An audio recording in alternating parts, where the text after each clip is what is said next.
السلام علیکم ورحمۃ اللہ تعالی وبرکاتہ۔ الحمد للہ الحمد للہ الذی ابدع الافلاک والارضین والصلاة والسلام علی من کان نبیا وآدم بین الماء والطین ونشهد ان لا الہ الا اللہ وحدہ لا شریک له ونشهد أن سيدنا ونبينا ومولانا محمدا عبده ورسوله، أما بعد فأعوذ بالله من الشيطان الرجيم، بسم الله الرحمن الرحيم، ورتل القرآن ترتيلا، صدق الله العظيم وصدق رسوله النبي الأمين المختار الكريم،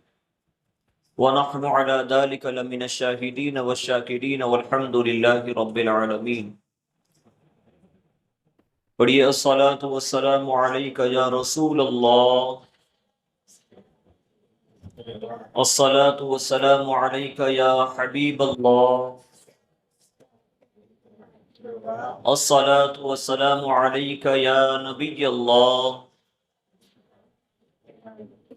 وعلى آلك وأصحابك یا نور اللہ، صلی اللہ تعالی علیہ وسلم۔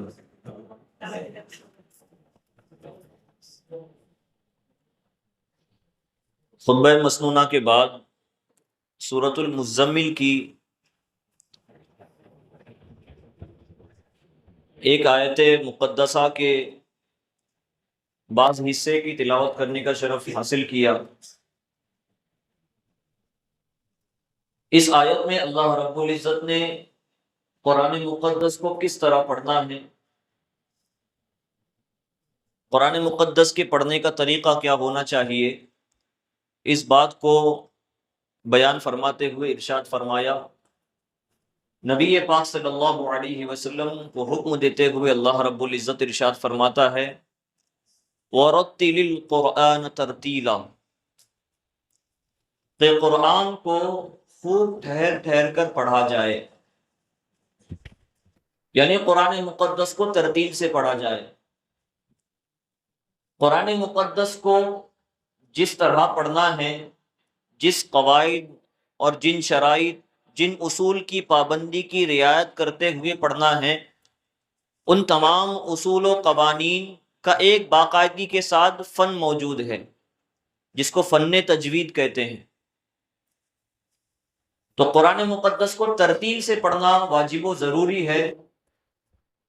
بغیر کوئی ترتیل کی رعایت قرآن مقدس کی تلاوت کرتا ہے تو قرآن مقدس کے جو اصل معانی اور مطالب ہیں، ترتیل کی رعایت اور لحاظ نہ ہونے کی وجہ سے اگر آپ پڑھتے ہیں تو بہت حد تک کہ ممکن ہوتا ہے کہ اللہ رب العزت نے جن آیتوں میں جو معنی مراد لے کر جو اللہ رب العزت کا مقصود ہے، جو مطلوب ہے، بندے کو جو پیغام دینا مقصود ہے قرآن مقدس میں، ترتیل کی رعایت سے نہ پڑھنے کی وجہ سے بہت حد تک کہ ممکن ہے کہ اللہ کا وہ مطلوب اور وہ مقصود اور جو معانی و مطالب کسی آیت سے مقصود ہے وہی بگڑ جائے۔ اس کی مثالیں انشاءاللہ تبارک و تعالیٰ قرآن مقدس ہی کی آیتوں کے ذریعے میں آپ کے سامنے پیش کرنے کی کوشش کروں گا۔ یہ ساری تفاصیل کو سننے کے حوالے سے میری گزارش یہ رہے گی کہ اگر باہر کے مائک بھی چالو ہوں تو گھر میں موجود پردہ نشین مائیں اور بہنوں تک اگر میری آواز سنائی دیتی ہو تو خاص کر کے وہ بھی سنیں۔ وجہ یہ ہے کہ انشاءاللہ تبارک و تعالیٰ آج سے ہمارے اس علاقے میں بچوں کی دینی تعلیم کے حوالے سے ایک انوکھے انداز میں تعلیم کا سلسلہ شروع ہوگا۔ اس کے لیے خاص کر کے والدین اور جو بچوں کے پیرنٹس ہیں ان کی ذہن سازی ہونا ضروری ہے کہ قرآن مقدس کو کس طرح پڑھنا ضروری ہے، اس طریقے کی رعایت کے مطابق انشاءاللہ تبارک و تعالیٰ آپ کے بچوں کو تعلیم دینے کی کوشش کی جائے گی۔ عرصہ دراز سے بہت سارے علاقوں میں یہ بات پائی جاتی ہے کہ لوگوں کا یہ ذہن ہوتا ہے کہ جس بھی ہمارے علاقے میں تعلیم و تربیت کا ایک مرکز اور ایک ادارہ یا کہیں پر تعلیم کا انتظام ہوتا ہے تو والدین اور سرپرست جو ہوتے ہیں ان کی ذہنیت یہ ہوتی ہے کہ قرآن مقدس صرف ختم ہو جائے، یعنی بچے مکتب میں جائیں، عربی میں جائیں، قاعدہ پڑھے، قرآن مقدس شروع ہو، جلد از جلد جو ہے 30 پارے مکمل ہو، ایک مرتبہ قرآن ختم ہوا، دوسرا مرتبہ قرآن ختم ہوا، تو جتنی مرتبہ قرآن مقدس ختم کیا جاتا ہے والدین اتنے زیادہ خوش ہوتے ہیں۔ لیکن اصل مسئلہ یہ نہیں ہے کہ قرآن مقدس ختم ہونا چاہیے، سب سے پہلی ذمہ داری یہ ہے کہ قرآن مقدس صحیح پڑھنے آنا چاہیے۔ قرآن مقدس کے پڑھنے کا جو صحیح طریقہ ہے اس طریقے کے مطابق اگر آپ کا بچہ پڑھ رہا ہے، اس کا قرآن مقدس نہ بھی ختم ہو لیکن اگر وہ صحیح ترتیل و تجوید کی رعایت کے ساتھ پڑھتا ہے تو وہ بچہ خود بھی ثواب کا مستحق ہوگا، اور اس کی تعلیم و تربیت کے پیچھے جن ذمہ داروں کا ہاتھ ہوگا وہ خود بھی اس کے پڑھنے کی وجہ سے ثواب کے حقدار ہوں گے۔ نبی پاک صلی اللہ تعالی علیہ وسلم ارشاد فرماتے ہیں کہ کل بروز قیامت اللہ رب العزت قیامت میں قرآن پڑھنے والے سے کہے گا کہ قرآن پڑھتا جا اور ترقی کے منازل طے کرتا جا، قرآن مقدس کو دنیا میں جس طرح تو ٹھہر ٹھہر کر پڑھتا تھا اسی طرح ٹھہر ٹھہر کر پڑھتا جا، جو تیری آخری منزل ہوگی وہی جنت میں تیرا آخری ٹھکانہ ہوگا۔ تو قرآن مقدس کو ترتیل و تجوید کی رعایت کے ساتھ پڑھنا نہایت ضروری ہے۔ ترتیل کسے کہتے ہیں تو حضرت علی کرم اللہ تعالی وجہہ الکریم نے ارشاد فرمایا ترتیل کہتے ہیں تجوید الحروف و معرفت الحروف کو، کہ ترتیل سے قرآن مقدس پڑھنا ضروری ہے، اور ترتیل کا مطلب یہ ہے کہ حروف کے جو اپنے صحیح مخارج و صفات ہیں ان کی رعایت کے ساتھ ادا کرنے کو، اور جہاں پر قرآن مقدس میں ٹھہرنے کی جگہ ہیں ان ٹھہرنے کی جگہوں کو پہچان کر کے صحیح ٹھہرنا قرآن پڑھتے وقت اس طرح ترتیل و تجوید کی رعایت کے ساتھ پڑھنا یہ واجب و ضروری ہے، اور یہی ترتیل کا صحیح معنی ہے۔ میں آپ کو اس کی مثالوں کے ذریعے سمجھاؤں تو اللہ رب العزت نے آیتیں جتنی بیان فرمائی ان تمام آیتوں میں قرآن مقدس میں جتنے بھی آیتیں ہیں پورے قرآن مقدس میں حروف جو ہوں گے وہ الف سے لے کر یا ہی تک ہوں گے۔ الف سے لے کر یا تک کے جتنے حروف ہیں یہ 29 حروف حروف تہجی کہلاتے ہیں۔ ان حروف تہجی میں بہت سارے حروف تو ایسے ہیں جن کو ہم آپ اپنی عام زبان میں تو استعمال کر لیتے ہیں اور ان کی ادائیگی صحیح طور پر ہو جاتی ہے، لیکن کچھ حروف ایسے ہیں جن کو باقاعدگی کے ساتھ مشق کے ذریعے سیکھنا ضروری ہوتا ہے۔ اگر ان کو مشق کے ذریعے نہ سیکھا جائے تو قرآن مقدس میں جہاں کہیں وہ حروف ہوں گے ان حروف کو اپنے مخارج کے ساتھ نہ ادا کرنے کی وجہ سے معنی میں تبدیلی آ سکتی ہے، اور اللہ نے قرآن مقدس میں جس آیت میں جو فرمایا ہے اس کا معنی تبدیل ہو سکتا ہے۔ مثال کے طور پر قرآن مقدس میں جتنے حروف ہیں وہ حروف تہجی ہی کے حروف ہیں، ایک ہے قوف اور ایک ہے کاف، جن کو ہم اپنی عام زبان میں نقطے والا کاف یا چھوٹی کاف بڑی کاف کہتے ہیں۔ حالانکہ چھوٹے بڑے کا تصور نہیں ہے، اس کو اپنے مخرج کے ذریعے پہچانا جانا چاہیے۔ ہر حرف جو ہے چھوٹے بڑے کے ذریعے نہیں پہچانا جاتا بلکہ اپنے صحیح مخرج کے ذریعے پہچانا جاتا ہے۔ تو ایک حرف ہے قوف اور ایک حرف ہے کاف۔ قوف جو نقطے والا ہوتا ہے اور کاف جو لکیر والا ہوتا ہے، جس کو کبوتر لکھنے کے لیے کاف استعمال ہوتا ہے۔ اب دیکھیں کہ اگر صحیح لفظ کو اس لفظ کو صحیح مخرج کے ساتھ نہ ادا کر لیا جائے تو اللہ کے قرآن مقدس میں بیان کی ہوئی آیتوں کا معنی کس حد تک کے بگڑ سکتا ہے۔ ایک آیت ہے اللہ رب العزت نے قرآن مقدس میں ارشاد فرمایا ما جعل اللہ لرجل من قلبین فی جوفہ، یہ قرآن کی ایک آیت، یہ آیت کا ایک حصہ ہے۔ ما جعل اللہ لرجل من قلبین فی جوفہ، مطلب یہ ہے کہ اللہ رب العزت نے کسی انسان کے سینے میں دو دل نہیں بنائے۔ قلب قوف کے ساتھ قلبینی مطلب دو دل۔ ما جعل اللہ لرجل من قلبین فی جوفہ، کہ اللہ نے کسی انسان کے سینے میں دو دل نہیں بنائے۔ اب آپ دیکھیں کہ یہ صحیح آیت، یہ آیت کا بعض حصہ ہے اور اس کا یہ معنی ہے کہ اللہ نے کسی کے سینے میں دو دل نہیں بنائے، لیکن اگر اسی قوف کو قلبینی کی جگہ پر قوف کی بجائے کاف پڑھا جائے، قلبینی پڑھا جائے تو معنی کیا ہوگا، یہ سمجھانے کے لیے کہہ رہا ہوں آپ کو، ورنہ اس طرح معنی کی تبدیلی ہونے کی وجہ سے بندہ گناہگار ہو سکتا ہے، ہوتا ہے۔ ما جعل اللہ لرجل من قلبین فی جوفہ کی جگہ اگر ما جعل اللہ لرجل من قلبین فی جوفہ پڑھے معاذ اللہ تو قلب کا معنی دل ہوتا ہے اور قلب کا معنی کتا ہوتا ہے۔ مطلب یہ ہوگا کہ اللہ نے کسی کے سینے میں دو کتے پیدا نہیں فرمائے۔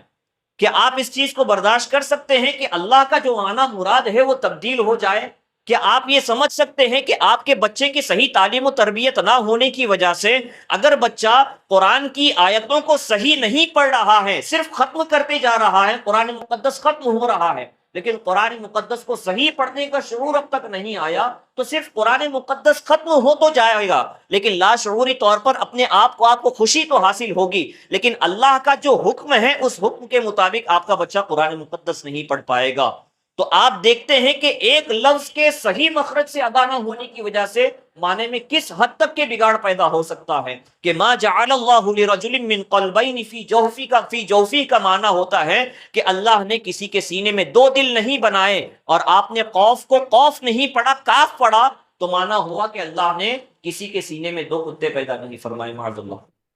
اسی طرح یہ تو آیت اس چیز کی مثال تھی کہ اگر کسی لفظ کو اس لفظ کے مطابق نہ ادا کر لیا جائے تو معنی میں کتنی خرابی پیدا ہوتی ہے۔ پھر میں آپ کو ایک ایسی مثال قرآن مقدس کے ذریعے آیت سے دوں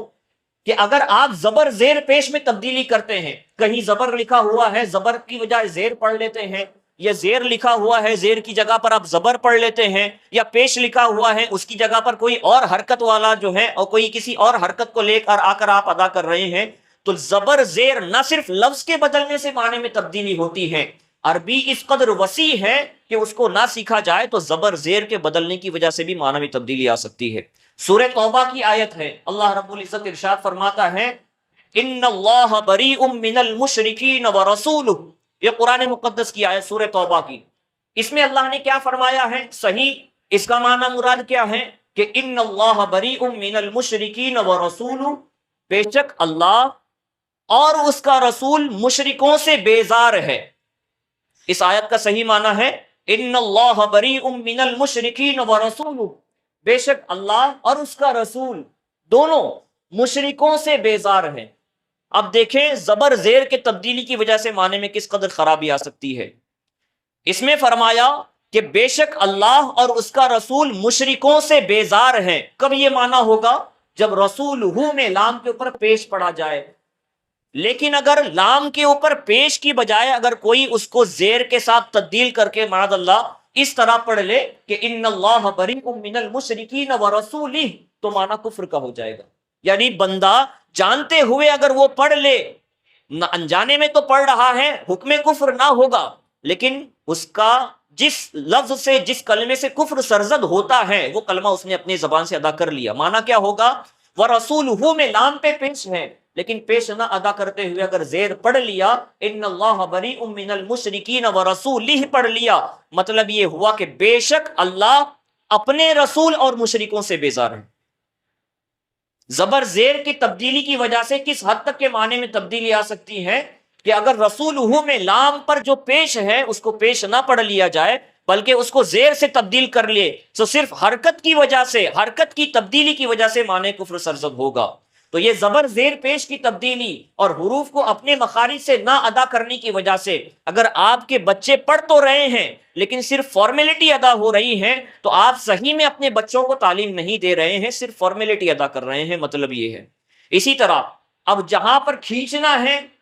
وہاں پر آپ نے نہ کھینچا، یا جہاں پر نہیں کھینچنا ہے وہاں پر آپ نے کھینچ دیا قرآن مقدس میں، تو وہاں پر بھی معنی کی تبدیلی آ سکتی ہے۔ مثال کے طور پر اللہ رب العزت کا ارشاد ہے، آیت اللہ رب العزت ارشاد فرماتا ہے قرآن مقدس میں کہ قل اللہ اذن لکم ام علی اللہ تفترون۔ یہ مثال میں آپ کے سامنے پیش کر رہا ہوں قرآن مقدس میں، جہاں پر کھینچنا ہے کھینچ کر پڑھنا ہے وہاں پر اگر آپ کھینچ کر نہ پڑھے تو معنی میں کس طرح تبدیلی آ سکتی ہے۔ اللہ کا رب العزت کا فرمان ہے قل اللہ اذن لکم ام علی اللہ تفترون، اے محبوب آپ فرما دے کہ اللہ نے تمہیں اس چیز کا حکم دیا یا تم اللہ پر بہتان اور تہمت لگا رہے ہو۔ یہ آیت کا معنی ہے قل اللہ اذن لکم ام علی اللہ تفترون۔ یہاں پر اللہ لکھا ہوا ہے، کوئی اللہ نہ پڑھنے کی بجائے قل اللہ علی اللہ تفترون پڑھے تو معنی یہ ہوگا کہ اے محبوب آپ فرما دو پہلے سوال کا مطلب تھا کہ کیا اللہ نے تمہیں اس چیز کا حکم دیا ہے، لیکن نہ کھینچ کر پڑھنے کی وجہ سے اس کا معنی یہ ہوگا کہ اے محبوب آپ فرما دو کہ اللہ کے اوپر جو بہتان تم لگا رہے ہو اللہ ہی نے اس چیز کا حکم دیا ہے، ماد اللہ رب العالمین۔ تو اس طرح بہت سی آیتیں میں آپ کے سامنے اس حوالے سے بیان انشاءاللہ رب العزت وقت کے اعتبار سے کرتا جاؤں گا کہ جس کے ذریعے معنی میں تبدیلی آ سکتی ہے، صرف اس وجہ سے کہ اگر آپ کے بچے نے قرآن مقدس جس طرح پڑھنا ہے ترتیل کے ساتھ اس طرح پڑھنا نہ سیکھا تو آپ کے بچے جو ہے قرآن مقدس آپ کے مطابق تو صحیح پڑھیں گے، لیکن اللہ رب العزت نے جیسا پڑھنے کا حکم فرمایا ہے وہ اللہ کے حکم کو پورا ہرگز نہیں کر پائیں گے۔ اس لیے یہ ساری تمہیدی کلمات کے کہنے کا اصل مقصد یہ تھا کہ جب بھی کوئی مکتب کی نئی تعلیم کا آغاز ہوتا ہے تو والدین کے ذہنوں میں خاص کر کے جو سب سے بڑا سوال آتا ہے اور جس کی وجہ سے استاذ کو پڑھانے میں دقت پیدا ہوتی ہے، وہ اعتراض یہ ہوتا ہے کہ بچے کا جو ہے قرآن مقدس چل رہا تھا، اب جو ہے نئے مولانا آئے تو انہوں نے قرآن مقدس چھوڑ کر دوبارہ قاعدے پر لے لیا۔ کیوں لیا؟ اس کی وجہ یہ ہے اگر آپ کے بچے صحیح پڑھ رہے ہیں تو ٹھیک ہے، لیکن اگر آپ کے بچے آپ کے اعتبار سے صحیح پڑھ رہے ہیں لیکن قرآن کا جو حکم ہے اس کے مطابق صحیح نہیں پڑھ رہے ہیں تو وہ پڑھنا صحیح پڑھنا نہیں مانا جائے گا۔ وجہ یہ ہے کہ اس غلطی کو وہی پہچان سکتا ہے کہ جو اس معاملے میں اسپیشلسٹ ہو۔ کوئی مشین ہے، اس مشین میں کتنے پارٹس ہیں ہم اور آپ جیسے لوگ نہیں پہچان سکتے، لیکن جو انجینئر ہوگا وہ اس مشین کو اوپر سے دیکھ کر ہی پہچان جائے گا کہ اس میں کیا پارٹس ہیں، کیونکہ وہ اس فیلڈ میں اسپیشلسٹ آدمی ہے۔ اسی طرح ہر ایک فیلڈ کا اپنے آپ میں ایک اسپیشلسٹ بندہ ہوتا ہے جس کو سمجھ میں آتی ہے یہ بات کہ کہاں پر کس چیز کی اصلاح کی ضرورت ہے۔ تو آپ جو بھی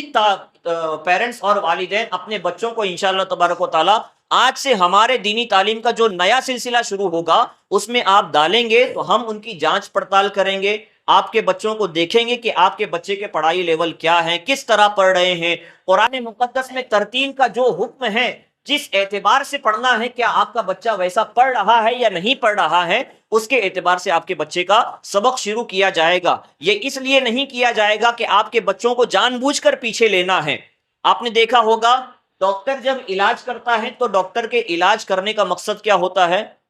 چیڑ پھاڑ کرتا ہے، بلیڈ لگاتا ہے، جسم کو چیتڑے بھی کر لیتا ہے کبھی کبھی، لیکن آپ کبھی بھی اس کو اف تک نہیں کہتے۔ وجہ یہ ہے کہ آپ کی ذہن میں یہ چیز مستحضر ہوتی ہے کہ ڈاکٹر اگرچہ چیڑ پاڑ کر رہا ہے اور اپنے جسم پر، ہمارے جسم پر جو ہے اگرچہ بلیڈ کے ذریعے سرجری کرتا ہے، آپ اف تک نہیں کہتے۔ وجہ یہ ہے کہ جو بیماری ہے، جو جراثیم کے معاملات ہیں یا جو زخم ہے اس کی اصلاح کی جائے۔ تو اس بزم سے مقصود ہے اصلاح مفاسد۔